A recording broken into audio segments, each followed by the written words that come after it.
All right, guys, what's going on? Welcome back to Top Line. It's your boy Chris, and well, ladies and gentlemen, hope everybody's having a great. What day? Wednesday, Hump Day, man. Hope everybody's having a great Hump Day. You turn that down? Man. So, first of all, if y'all joined the live stream last night, thank you, man. You know, it's always fun when the Raptors and the Lakers play. It's always fun when the Lakers and the Raptors play because it's a divided household. If you didn't watch it live, you missed my wife being on live for the first time. She always in the background talking, but she jumped in. We get it popping tonight. She may jump in, but she got a lot of stuff to do. So I don't want to say, but it was cool having her on the podcast, man. I'm gonna try to line something up where we do a show, like something once a week. Not saying that's gonna happen. I'm gonna try to talk into it. Cause I love her. She got such an innocent take on basketball. It's not analytic.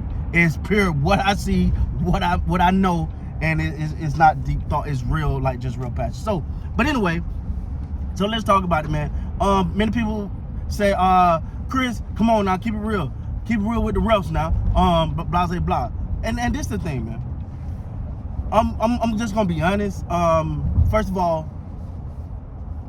Darko, after the game, was pissed. All right, and let me tell you something. That coach right there just got every player in our locker room in a different mindset, right?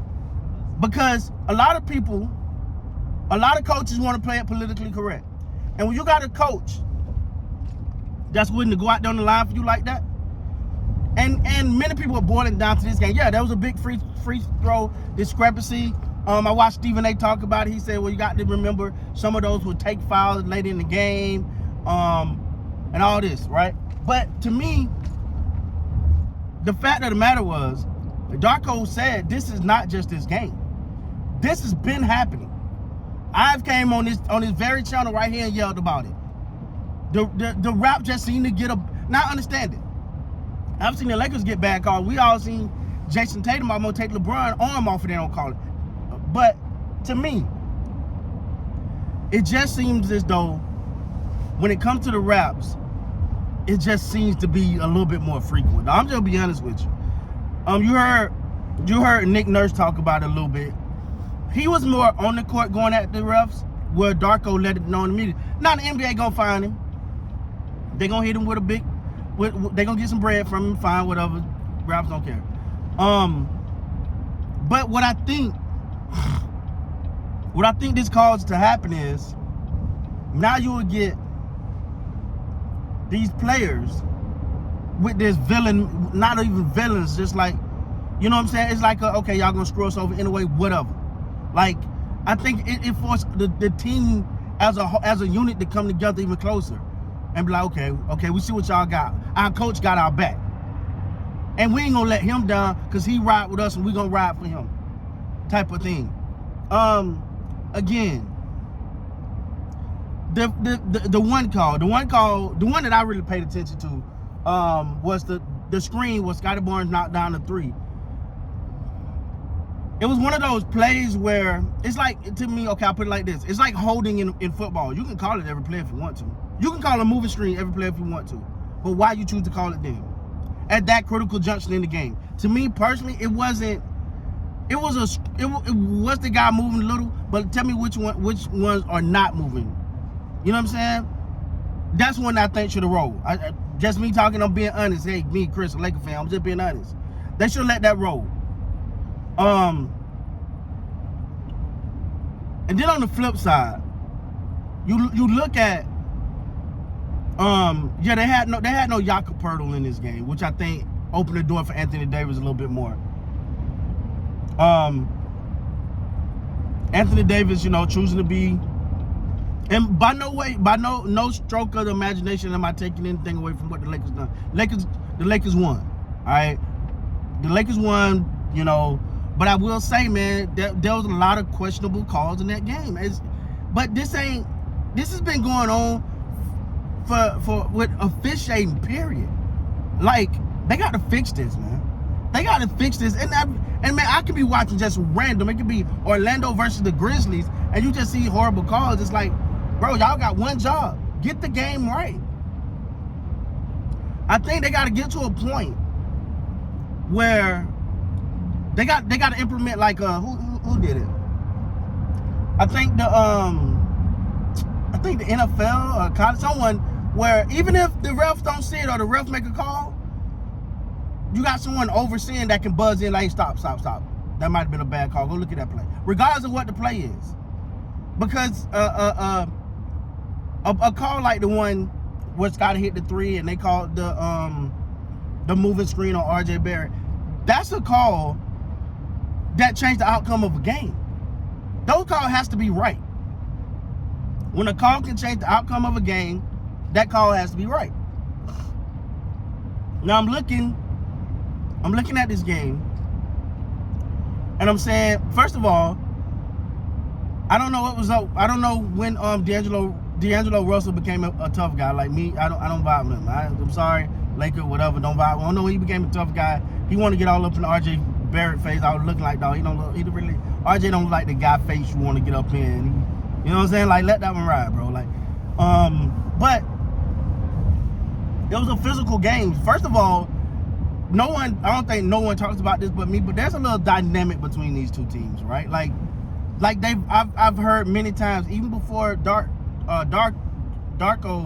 I've heard Lakers, coaches and stuff like that just speak high level of the Raptors organization and Nick Nurse, and I've heard Lakers broadcast talk about. So it's always been like this little, and no one talks about it but me. I just watch both teams, so I hear about it. But it's always been like this little, not even competition, but admiration for each other. But when it comes to this game, you're gonna have your conspiracy theories out there that say, oh, they just want the Lakers to win because they like the Lakers, la la la la la. Me personally, I can't say nothing. I can't say that's not true. Me personally, I just never look at the game like that, because if I start to look at the game like that, then I can't enjoy the games. If I watch every basketball game knowing, oh, this game rigged, then what I'm watching the game for, though? So sometimes I choose to be naive on certain things just because I want to enjoy a game. I want to believe that each team got an equal chance to win a game. But what's that horrible calls in that game? Yeah, man. Yeah, there was some bad calls in that game. There was some bad calls. It just, and it's not fair. And the NBA got to do something.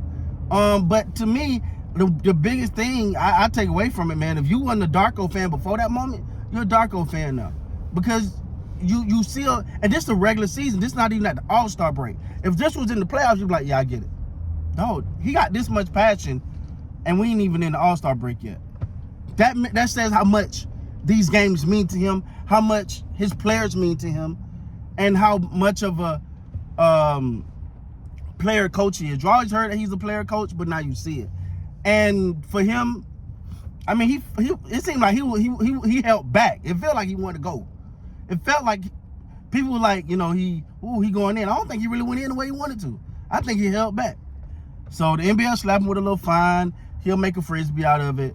But I'm interested to see how the Raptors bounce back tonight. I don't expect to be a lot of laughing and giggling. I expect them to be locked in. I expect them to echo their coach. I expect to be high intensity. They're going against the Clippers. We'll see how that pans out. But this has just been one of them ones, man. I'm be honest, I'm more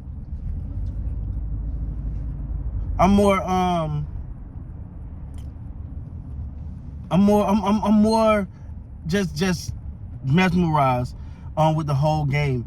You got to give it to Anthony Davis. Anthony Davis did give you 37. He did get you a double-double. LeBron James did play well in spurts. I think that's what you're going to get from LeBron at this point. Austin Reeves gave you 11. Not sure, he feel like he's in some little slump right now. The Lakers as a whole, man, they've been on a downward turn. So they're trying to they put two together in a row, but they're trying to fix things out. They're trying to figure it out. So it's that time of the season where teams that are not where they want to be going to be a little bit more intense. They're going to be a little bit more fervent in what they got to say, or what they're doing on the court. So you have to expect that. It was an intense game, and I can't wait till I think April the 2nd, the next time they play. And I'm gonna be locked in, man. So Look like we headed for another live stream tonight with the Raptors versus the Raptors versus I said the Raptors versus the Clippers. Late live stream, we can get it done. We'll get it done. Hopefully, get everything done.